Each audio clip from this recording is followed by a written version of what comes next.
Nagle Pump, soluciones que fluyen.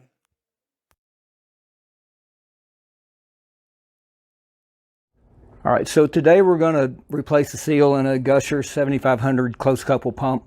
There's a few tools you'll need: a 15/16, half inch, 9/16, probably a screwdriver and a mallet, and a Allen wrench so you can get the impeller off. There's 8 bolts we're going to take out.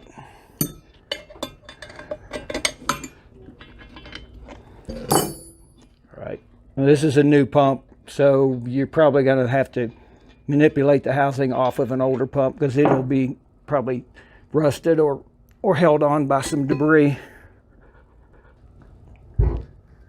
Then you'll see the impeller. You want to, usually we'll take a pneumatic tool and get this Allen bolt out, but today we're just going to use this ratchet.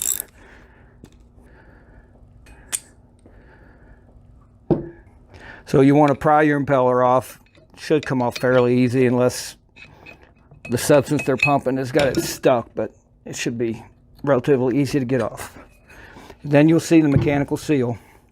You'll see the spring and the sleeve that should be facing you there.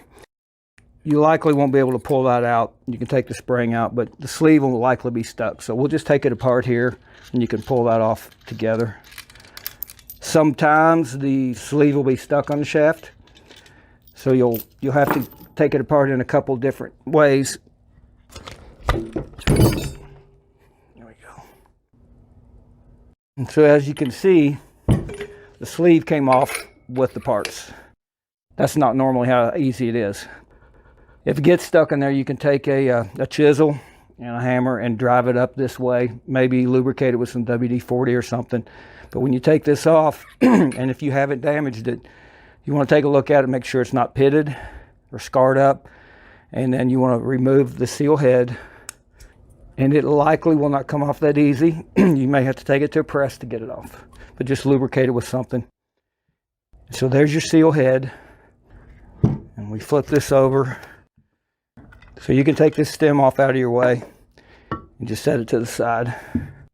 And then you'll see the seal gland, and just take your 1/2 inch wrench, take those bolts out, and you'll pull this off. The gasket may or may not come with it. You should scrape this surface here to keep it clean. Make sure the gasket isn't, particles of the gasket aren't stuck there.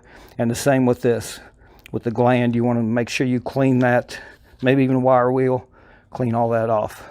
And then easiest way is just take a screwdriver and just tap that out, and there's your seal seat. All right, so now that we got all the parts cleaned, and they should be very clean, maybe put them in the parts washer, get all the debris off, because you want clean parts and clean hands when you're handling mechanical seal. All right, so we use a rubber lubricant on the seal parts. And this is the cup style seat versus the O-ring style. Either one is fine. They both work in any of the parts. So then you want to wipe that off where you've touched it. A lot of times we'll use alcohol to clean any of the oils off your fingers. You put a new gasket on that and then mount it back in the stem plate. Make sure you tighten the bolts evenly or it could possibly leak. And then you want to put your stem on your stem plate. You want to bolt that down. If you notice, these are slotted, so that's so you can level your housing once you get the pump together. In the shop, we use pneumatic tools.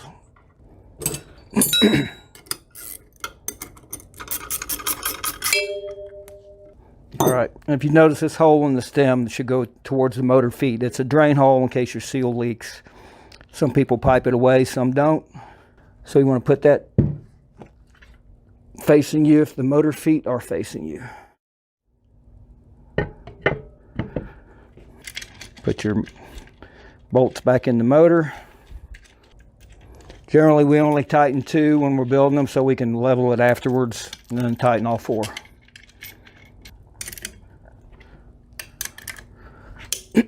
All right, once you get to that point, You want to slide your sleeve gasket on the shaft. Just be careful with it. And then take your new sleeve or your old sleeve and push it down until it seats at the bottom. And pull your sleeve back off. Then you want to take your seal head, rotating part, put a little bit of rubber lubricant inside of that. Doesn't take much. And then a little bit on the sleeve.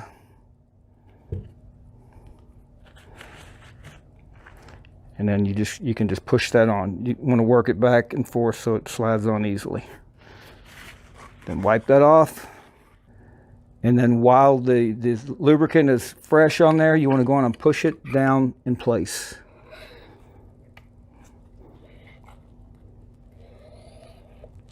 Like that. You want to put your spring that loads the seal. And you're ready to put your impeller on.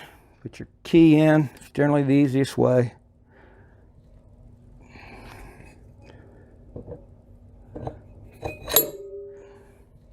And take your washer, place that there. This is an Allen bolt. And we torque these to whatever the torque specs are for that particular bolt. So we use 1/2-inch bolts, we use 3/8, we use 5/8. Now if this were a stainless pump, the sleeve is going to look like this.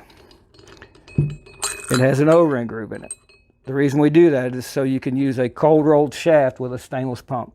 So then you would take the washer, put this Teflon O-ring in there, then it goes on, and your bolt, a stainless bolt of course, would seal in that groove right there. And then this sleeve also has an O-ring that goes there, and it would go in place of the sleeve we put on. It's longer and the impeller is shorter, so one won't replace the other. You have to be specific for the pump serial number that you have. All right, now that that's done, you want to put your housing gasket on. Sometimes it can take more than one. You want to shoot for about 20 to 25 thousandths clearance between this and the inside of your housing.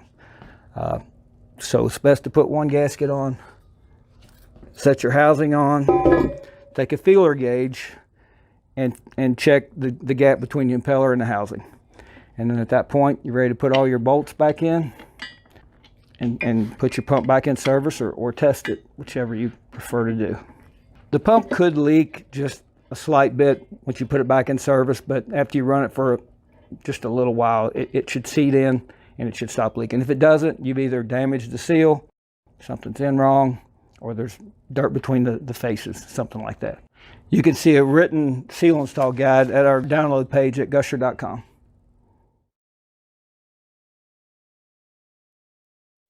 Wheel Pump. Soluciones que fluyen.